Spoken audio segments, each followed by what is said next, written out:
Selamun Aleyküm sayın takipçilerim. Allah'ın selamı, rahmeti, bereketi, mağfireti hepinizin üzerinde olsun inşallah.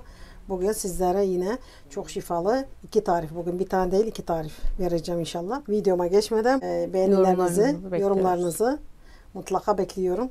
Ve bizi hangi şehirden takip ediyorlar? Hangi şehirden beni takip ettiğinizi aslında bilmek istiyorum. Öğrenmek istiyorum.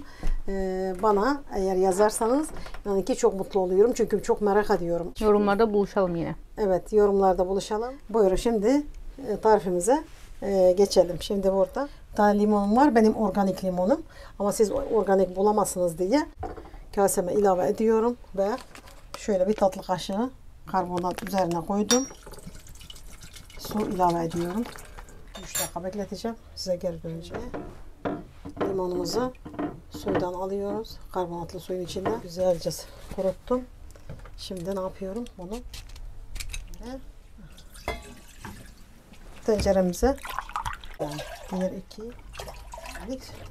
su ilave ediyoruz. Sayın tavsiyem bu. Limon kabuklarımızı kabımıza ilave ediyoruz. Burada bir tane çubuk tarçın, 6 tane de karanfil ilave ediyorum içerisine ve burada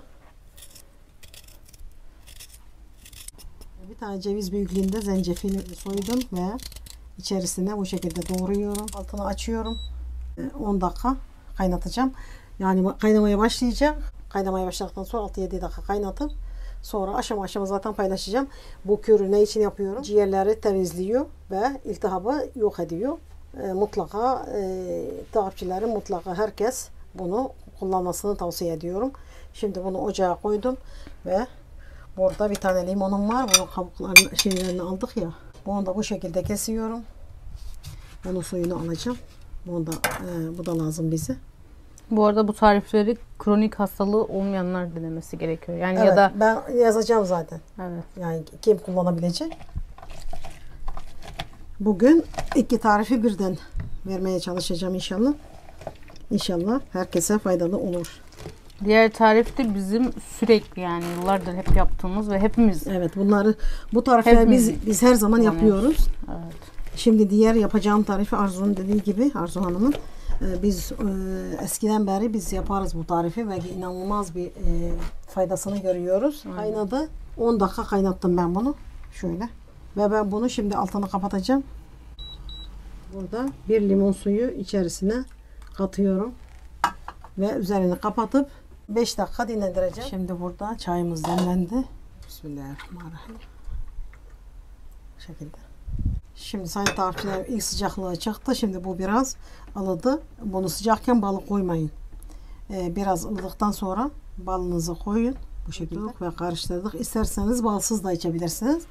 Ama ballı şeker hastası olmayanlar için mutlaka bal koyup da içmenizi tavsiye ediyorum. Bu şekilde. Bu arada takipçilerimiz yaptığımız kürleri ne kadar süre kullanabiliriz diyorlar. Evet, yani bu kür mesela 15 gün kullansınlar. Bir hafta kullanmasınlar. Tekrar başlasınlar. Aynen. Mesela bir hafta kullanıp bir hafta ara verin. Evet. Bunu sabah akşam bir hafta kullanın, bir hafta kullanmayın. Aynen. Ama eğer hastaysanız yani zaten bir hafta bunu rahatlıkla kullanabilirsiniz. Özellikle kış aylarında bunu mutlaka içmenizi tavsiye ediyorum.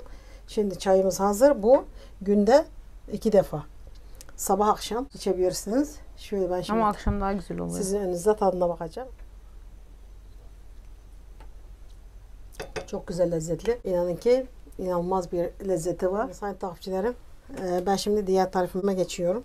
Şimdi burada kuru incirim var böyle. Biz bu tahinle ya da böyle yiyoruz. En çok tahine batırıp bunu en güzel tatlı, size dünyanın en güzel tatlısı diyebilirim ve en organik, en doğal, en faydalı. Tarifimize yapmaya başlıyorum. Şimdi burada incirlerimi güzelce saplarını aldım ve bıçak değdirmeyeceğim incirimi bu şekilde. Lokmalık. Evet, şöyle aslında. İstersen tüm de atabilirsiniz. Evet. Tüm de atabilirsin ama böyle. Ama bence içini açınca daha iyi içine. Daha iyi işlesin diye ben yapıyorum. Ay, parlıyor içi. İncirimizin. Bak, gel bak içine.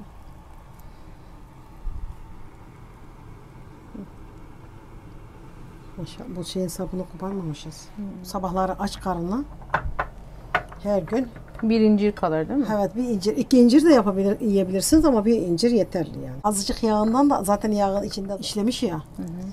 Yağından da içebilirlerse yani bir çay kaşığı inanılmaz faydası var. Bu bronşite, astıma, iltihaba. Ama böyle iç organ temizleme falan da yani. Evet, bağırsakları yumuşatıyor, hazmı kolaylaştırıyor. İnanılmaz bir faydası var. İnternete girin. Sayın takipçilerim, incirin faydalarını ne kadar çok olduğunu sayıyla bitmez. Evet, ben zaten açıklama kısmına da aşağı Evet, yorumlarda bir de düşünün, sabitlerim. zeytinyağı, incir inanılmaz bir şifası var.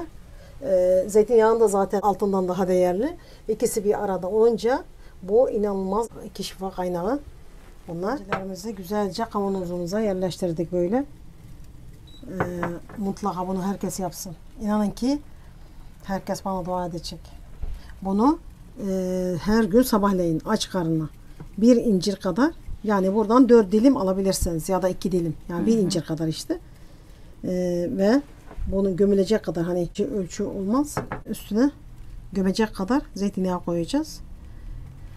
Her gün sabahleyin aç karnına ilk işiniz hem de incirle zeytinyağı. Biz eskiden mesela zeytinyağı, su zeyti yaptığımız zaman, ben küçükken yani biraz büyümüştüm. Eski usul zeytinyağı mı? Evet.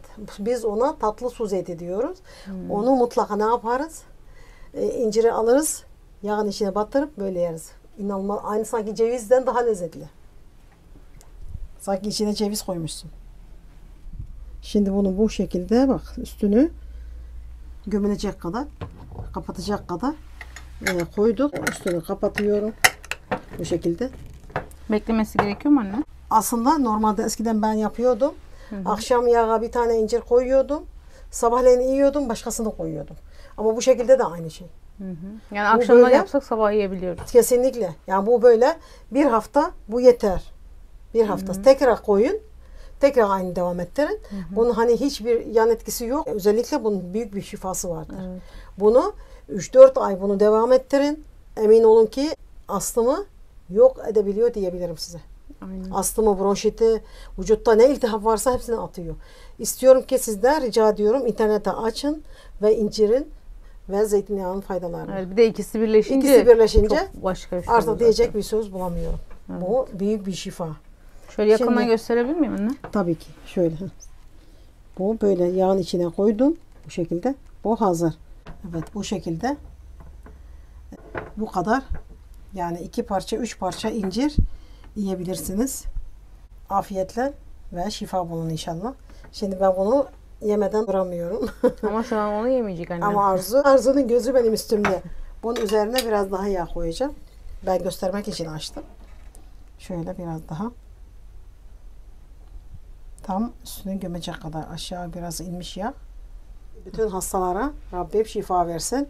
Ve kimin ne sıkıntısı varsa Allah'ım gidersin bir an önce. Beni buraya kadar izlediyseniz bana abone olmayı, videolarımı beğenmeyi ve videolarımdan haberdar olabilmek için bildir ziline basmayı unutmayın. Hepinize çok teşekkür ederim. Allah hepinizden razı olsun. Bir dahaki videomda görüşmek üzere. Kendinize iyi bakın. Allah'a emanet olun. Hepinizi çok seviyorum. Yarınki videomda görüşürüz inşallah.